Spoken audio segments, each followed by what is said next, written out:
Hey, welcome back to No Hype Beer Reviews. Unless it's your first time, then welcome and please consider subscribing and hit the notification bell below. A little bit different of a video. I'm not doing a beer review. Although, shout out before I do this, I am drinking the Three Sheeps Wolf, which is a bourbon barrel aged imperial stout, 12%. It's freaking delicious. Since this video is going to be about, talking about bourbon barrel aged stouts, and maybe some other things. It seemed appropriate to drink one on camera. But big shout out to these guys. Check them out. Check them out. I've done the video before about why I drink Bourbon County, and obviously I'd throw in a ton of independent craft beer as well. So I thought it'd be appropriate to give a shout out to a true independent craft brewer like Three Sheeps, doing this style amazingly. Anyway, so Sean from Nerd Sense had sent me. I hadn't seen that it had come out.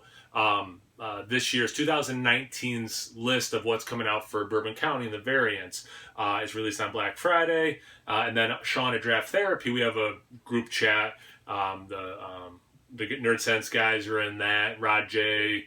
Sean from Draft Therapy, obviously. The three dudes from the Bearded Hops podcast. Tyler, who on and off does beer reviews. Anyway, so he also sent it to that group. It was like, hey, they released it. So I printed up the beers. I'm just going to talk about what they're releasing, my thoughts about it. Am I excited? Am I not excited? Am I longing for something else? I wish they would take something out. And I'm going to try to keep it somewhat brief. If I was a better beer tube person, I would have like pictures pop up of them, but I'm too lazy and or busy to edit that. They're going to do the regular one. Shocker. Obviously, I'm very excited about that. I have a bunch of vintages aging. I think that's probably in this shot that I have some Bourbon County over here. It's a mix of Heaven Hill, Buffalo Trace, and Wild Turkey barrels. I don't know if that's normal or not. I actually don't. I thought they always did just Heaven Hill, or lately have only been doing Heaven Hill, so it might be different. If you know, let me know in the comments below. But yeah, obviously I'm excited for the regular. Bourbon County Double Barrel Stout. Super jealous that some people I know had it on draft, and the thought of being able to get a bottle of that is really exciting to me. The stout was aged in 11-year-old Elijah Craig barrels. So already that's amazing. If that was it, they just did it in the Elijah Craig barrels. But then they take it out, put it into 12-year-old Elijah Craig barrels. So obviously they're saying it's very barrel forward, not too obvious, or that is very obvious. And then they're saying it's oaky and boozy, which is very obvious. Before I started doing beer reviews, I had their one of their rares, I think it was 2 years aged. And yeah, this is different, still barrel aged, but when you age something for longer in barrels, obviously it pulls out more. Speaking of 2 years, 2-year reserve. Oh, obviously, I think it's pretty obvious. I'm being excited for all of these. Spoiler alert. 2-year reserve Bourbon County Stout. So 2 years in 11-year-old Knob Creek barrels. It's something I like, and maybe the next time I'm with some people and I can film it, I kind of want to do some comparisons of these Bourbon Counties that have been in different barrels to see what the specific barrel is bringing. They're saying that you're going to get some notes of hazelnut and chocolate, and I love those two things, so like that's very intriguing to me. And then they say the Knob Creek itself comes through, and again, I think it'd be interesting. I mean, ideally, what I'd love to do is get the actual spirits, have the different versions of the Bourbon County, and again, because that's a lot of alcohol, have a decent number of people to really delve into that and do like a deep dive. You can tell I've been listening to some podcasts lately because I say deep dive now. Anyway, Reserve Rye Bourbon County. You had me at rye. I love rye, so I don't have to read the rest of this. I'm very interested. Just that little bit of rye spiciness, in addition, definitely has me intrigued, to say the least. So it's another reserve beer, whatever that means. I guess limited quantities, my guess. This version is using Rittenhouse rye barrels. For as much as I love barrel-aged beer, especially when they're spirit barrels, I don't know a ton about spirits. So I don't know anything about Rittenson. I think it's spelled like Mittenhouse, but with an R, so Rittenhouse rye barrels. They're saying it exemplifies fruity, spicy rye flavors, as well as notes that come from the impact of the barrels plus the original stout. So that they're mentioning that spiciness, which again has me super excited. Bourbon County wheat wine, I really like that beer. I love bourbon. I don't know if it's in the shop. I have some aging Bourbon County barley wines. But that, okay, so last year in 2018, they did the Bourbon County barley wine with coffee. Not a fan. Do barley wine, do coffee stout. I'll get to more of that in a second. But the wheat wine was very nice. I would love both of those being released every year. The regular barley wine and then the wheat wine. If you wanted to do every other year, you get wheat wine, and then the other years you get the barley wine, I would be happy with that too. But in a perfect world, I would be able to buy both of those every single year. Heck yeah. So wheat wine's back. They're using larceny bourbon barrels. Again, I don't know spirit barrels well enough to know anything about that. If you know anything about these barrels and like can speak to that, definitely put in the comment section below. I'm super curious. The prop this year, you can only get in Chicagoland or trade for it, buy it, whatever. But anyway, that's where they release it. And this one, pretty interesting.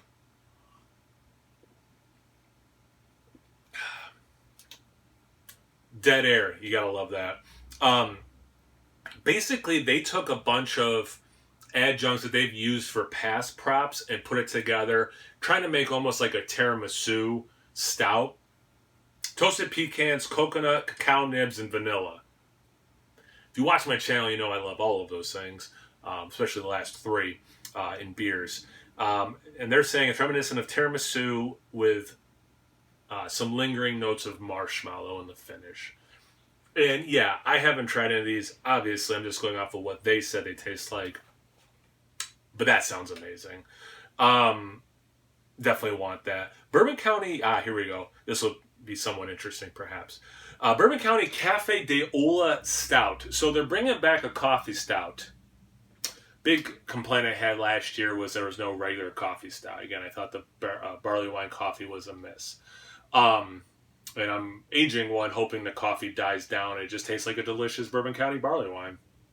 But anyway, I'm totally in favor of this. It's not just a coffee stout. They have some other adjuncts in it. Apparently, it's some sort of traditional Latin-infused coffee-inspired beer. They're using Intelligentsia coffee, which I'm always a fan of them. I think they're a good roaster. I've had roasts that it's like the same roast that they used in the Bourbon County stuff. I've had different roasts from them. They seem like they're really good coffee roaster. They're also going to put cold brew coffee. I talk about this in some Trillium videos, like was it Night and Day and PM Dawn, right? I know PM Dawn for sure. I might have the other one wrong, but these coffee, cold brew coffee, huge fan of that. I think that's phenomenal in stouts. I think it really works. So I'm excited that they're doing that. That cassia, I don't know how to pronounce it, I might be wrong, bark, which is like very close to cinnamon. Sometimes I think when people say like cinnamon flavoring, they're actually using that because it's cheaper.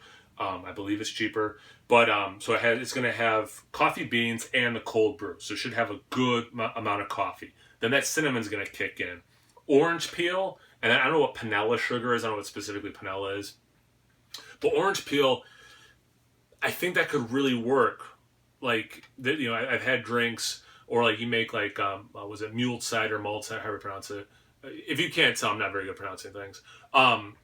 And with cider, not hard cider, cider, you heat it up, you put cinnamon sticks, and I've had it like with cloves and orange zest, orange peels, sliced up oranges. I think that works really well. I'm also biased because I thought that Midnight Orange was freaking phenomenal from 2018. So I'm excited for all of these, but that one is like a sleeper one. And that one's I'm like really excited about. Bourbon County Mon Cheri Stout. Granola, oats, and brown sugar give it this pie crust thing they're saying. And then it's got two different kinds of tart cherries. So kind of like a cherry pie barrel-aged stout. Sounds amazing. Sometimes stouts have that cherry component, which, is very interesting to actually put then some cherries in it. I'm pretty excited about that. Apparently one of the brewers, it's like his wife likes cherries in stouts, so it's kind of a sweet story. But it sounds interesting. I definitely want to try it. I think it's probably the one I'm least amped for. Just like the tart cherry, it brings me back to 2015 and like, infected stouts can kind of get like a unpleasant cherry. And I shouldn't say unpleasant, but like one of the off flavors can be cherry, which I associate with other off flavors. But when it hits, it does hit. To be fair, when it hits, it hits. But that's like probably the one I'm the least excited about. Where all the other ones I'm like super excited about. And then they're doing. I think it's cool. I'm not interested in it myself because I've done it on my own. But I think it's cool they're doing it. They're going to release 3 packs. 2017, 2018, 2019. So a bottle from each, so you can do vertical. And I love that. Omegang years ago did that with 3 Philosopher. I have some of that maybe in the shop behind me. They had 2001, 2012, 2013. You can buy all 3 in a nice little box. And I love trying beers that have aged at different times, clearly, as I'm surrounded by beers I'm aging. Well, I'm not aging these New Glarus fruits, if you're wondering, but anyway. So I think that's really cool from a consumer point of view. But I don't know if it's in camera, but I have like a case of 2016 or 15, 16, 17, and 18. So not really, unless the price is like the same as normal Bourbon County, maybe I'd pick up a 3-pack, but I have those beers and lots of them. But I think for people who haven't, spent a paycheck on this stuff like I have, it'd be cool to do. And again, get some buddies together and just do that the proper way. Feel free to hate on Goose Island and Bourbon County in the comment section below, how I'm a sellout, all that stuff. Feel free to do that. I'm much more interested in having a conversation about what your thoughts are on this year's variants. What are you most excited about? What do you have, maybe some reservations about? What do you wish was coming back this year? What do you wish they had done? Maybe some variants you're like, oh, I think this would have been a cool variant to do. Those I'm more curious about. Unless you're someone who, never shops at, chain stores or goes to chain restaurants and you only do local everything, then maybe keep your Bourbon County hate on Goose Island to yourself, because I do my best to support local when I can, and I obviously buy a lot of craft beer, so I don't feel too guilty buying the Walmart of beers every once in a while. But I'm much more interested in what you think about this year's lineup. Let me know in the comment section below. Let's have a conversation about it. I would love that. It's the best part about doing these, but maybe besides the delicious beers, is having the comments with the community. Speaking of community, find me on Instagram and Untapped. No hide beer reviews about those places. As always, please like, comment, subscribe. Most importantly, imbibe. Cheers, everyone.